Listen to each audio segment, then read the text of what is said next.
Hi, my name's Anna, and I'm an organizer with Direct Action Everywhere, and I'm based out of the San Francisco Bay Area chapter. And today we're going to talk about security culture. And so the first thing we want to say is what is security culture? And security culture is a set of practices, attitudes, and customs that are designed to keep an activist community safe from repression. And it's also something that is the responsibility of everyone in the community. Things like racism, sexism, and other oppressive behaviors can leave us vulnerable and help spread division, and they make people more open to infiltration. For example, a woman who was sexually harassed by someone in the movement was later pressed by the FBI numerous times to become an informant, and this story was broken last year by The Intercept. And it just goes to show that they thought she was vulnerable because of the way she had been treated by other people in the movement, so that would make her easier to turn against her fellow activists. So security culture can protect us from infiltrators. It doesn't keep them out of our movement, but it limits the impact they can have and their access to information. And having these good cultural norms can help protect the activists who are, taking on a lot of personal risk by doing these kind of high-risk works. So if we make security culture part of our everyday practice, it will become second nature, and we can just continue to focus on our work. A really key thing to this is nonviolence, and nonviolence is known to be effective by many activist groups. Erica Chenoweth, a renowned political scientist, has written that nonviolent revolutions are 2 times as successful as violent ones. And the police, FBI, and major corporations, they all know this as well. And they know that when we are nonviolent and perceived as being nonviolent, that's when we're at our strongest. And this is one reason why law enforcement and corporations will hire infiltrators and agent provocateurs. They want to get us to lose our moral high ground, and they may try to get us to become violent or even enact violence themselves. And they also can try to instill doubt into the effectiveness of nonviolence and doubt into what our movement is trying to do. So here's another example from real life, and that is a person named Paul Mccomb. Paul Mccomb was a SeaWorld employee who worked undercover as an animal rights activist. He infiltrated PETA's campaign against SeaWorld, and he was well known in the activist community. He was friends with other activists, and he even was arrested during a protest at SeaWorld. He was quoted trying to incite violence and get people to damage property and make activists get aggressive. He said things like, grab your pitchforks and torches and burn it to the ground. So when people say things like this, it's better to not assume that they are an infiltrator, but rather, someone who just hasn't had that good practice of security culture yet. And, another scenario that is probably more common that we'll deal with, more regularly is being at a social event or hanging out with other activists, and someone starts talking about breaking into vivisection labs or destroying property, even as a joke. These jokes, they can be taken out of context and used against us. And we should assume that we are being recorded and that these jokes can be made to sound serious. So what should we do if somebody says something like this in front of us, or start speaking in this way? I think first and foremost, we need to remember to remain compassionate and loving and say no to violence in a loving and compassionate way. I would remember calling culture and call the person in and, let them know that, that they're a good person and, that they're not doing this maliciously, but that their behavior is not appropriate and is putting the community at risk. Like I said before, we don't want to assume that they're an infiltrator. We want to assume good faith in people. And they may just be unaware about how these kinds of jokes can endanger the community. It's also really important to make sure to talk about the behavior and not make it a personal attack, because we don't want to make our fellow activists feel badly either. And, a big part of security culture is explaining to other activists why it's important, and that can be difficult, but it's very necessary. So for example, a few things that you could say to people that might be saying things that are violating security culture is, while I respect anytime anyone saves a life, property destruction, and underground actions make it easier for corporations to paint us as criminals or terrorists, rather than the liberators we aspire to be. Also, you could say something like, while our first concern should always be the conditions that make people want to do violence, we must also recognize that violence harms the movement, and talking about violence like this endangers everyone here. I would practice saying this a few times because you never know when you might have to call someone in and say something like this, and practicing it can make it a little bit easier when you do have to say that to a fellow activist. So now I'd like to talk about conspiracy charges. A conspiracy is an agreement to commit a crime and taking some action to further that plan. There was a Supreme Court case where conspiracy was determined without anyone taking further action, so I would consider that to be very serious. If someone suggests committing a crime and you nod or go, you can put yourself at risk for a conspiracy charge. Like I said before, we should be operating under the assumption that our actions and our words are being recorded, because sometimes they might be. And we want to make sure that we're on the record as saying no to violence. If you're in a situation and you don't know how to handle it, you can definitely ask a more experienced activist for help. And I don't consider this to be telling on someone. I think of it as helping new activists learn about security culture. Sometimes we do work that is something that we need to keep confidential, but our community also values transparency. So how do we align that value of transparency with the need for confidentiality? And the solution is vague answers. So if you're doing work that has to temporarily be kept a secret, and it's, for the good of the community and helping the movement, you want to give vague answers when people ask you specific questions. So if you hear somebody answering your question in a really vague way, the best thing to do is to not press them for more information. And some things that could be sensitive information is if somebody, you see one of your friends and they're really tired and they say they didn't sleep very well, maybe don't ask them like, oh, what were you doing all night last night that you didn't sleep? Where an animal came from, if you're at a sanctuary or, you go to a friend's house and there's some animals there that you've never seen before, maybe just don't ask them any specific questions about that. Where did you go or where are you going are some other questions that maybe somebody might just say like, oh, just going out of town, and maybe you just don't probe any deeper into that kind of questions. And, vague answers aren't meant to make anyone feel excluded, but they are there to protect, the animals that we rescue, our community, and the work that we're doing. So now I just want to touch on the topic of cybersecurity. And this is a really, really complicated and dense topic, so we're just going to barely scratch the surface at all. And it's not my area of expertise either. Cybersecurity is taking measures to protect electronic data. And data can be communications or documents or files that are stored online or on electronic devices. So whether you're going to be participating in like high-risk actions or working on secretive plans, it's important to practice cybersecurity.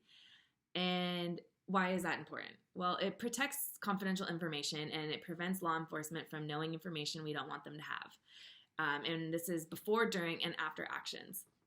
So if there are legal ramifications after an action or risk of them, not being able to access messages where plans have been made or discussed protects all of the activists that are involved. And it's just good to form this like practice and make it a habit. That way, if something happens, we don't have to worry about it. We know that we have this good habit in place. And also, it helps us, develop this as like a discipline, and it makes us stronger as a community because like we don't have to think about it as much. It's a second nature. So let's talk about a specific activist, a really awesome activist from Canada, Jenny Mccomb. And she's an activist from Toronto. And she's done open rescue as well as other forms of civil disobedience. And she's faced, charges and been arrested for her activism. In fall of 2018, her home was raided and the police executed a search warrant. They searched her entire house and they confiscated her laptop and cell phone as evidence. And Jenny was practicing some really good security culture measures.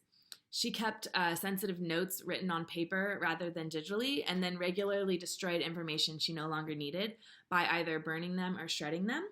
And I would say burning is more preferable to shredding because if someone really wanted to put time and effort into it, they could piece back information together after it's been shredded. Jenny also used encrypted messages for her online communications, and some things, and that's really, really great. And we'll talk a little bit more about that as well. But now let's talk about some things that activists have done in the past that are not as great security culture, and that is using Facebook and other non-encrypted and non-secure forms of communications. So there's some activists here in the San Francisco Bay Area who are facing felony charges in related to exposing animal cruelty and rescuing animals. And their Facebook messages have all been subpoenaed and have been turned over to the prosecution by Facebook. So we know that basically anything that they've ever messaged to anybody about any potluck or anything like that is all being read by law enforcement. And if they had been making sensitive plans on their Facebook accounts, which I don't think any of them were, hopefully, that information would be there too. So we definitely don't want to do that. And something else we want to consider is keeping photos or other sensitive things on unsecure devices. We definitely don't want to do that either. And so when Jenny, had all her devices confiscated, we had to consider all of her accounts to be compromised. So any account that she had logged into from her computer or her phone, we were not going to send her any information over or anything that we wouldn't want the police to see on that account. And, like I said, cybersecurity is really, really complex and mistakes are inevitable, but we should do our best to adopt these best practices so that they become habits, like I said before.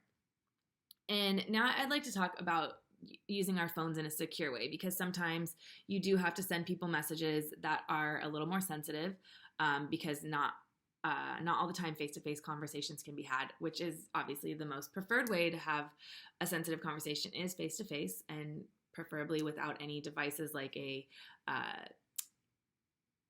like your phone or any other device that has a microphone in it, like the Amazon Alexa or any of those little things. All those mics can be hacked and be used to record you and be listened into. So any super sensitive conversations that you're having, I would do away from those. But if you do need to use your phone to have these kind of conversations, there's two encrypted apps that I use for messaging. That's Signal and WhatsApp. And like I said, they're both encrypted, but I do prefer using Signal to WhatsApp for highly sensitive information, and that's a few reasons. Signal is an open source, which means the source code is made available for use or modification by users or developers. And that means that the developers cannot add backdoors into the programming like WhatsApp, which had a recent incident where there was a backdoor added where messages were not being secure. Also, Signal is not owned by a large corporation, whereas WhatsApp is owned by Facebook. And last and not least, Signal has the disappearing message feature, and WhatsApp doesn't. I think WhatsApp is a fine app. I use it for things like organizing potlucks or having a big community group chat. But for more sensitive products, I would just highly recommend using Signal.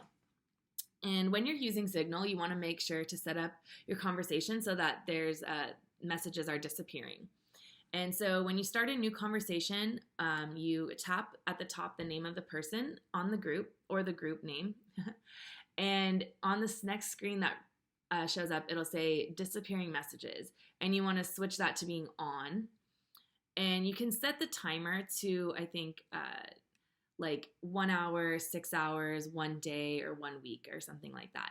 And depending on what the project is that I'm working on, sometimes use 6 hours, sometimes 1 day, sometimes 1 week.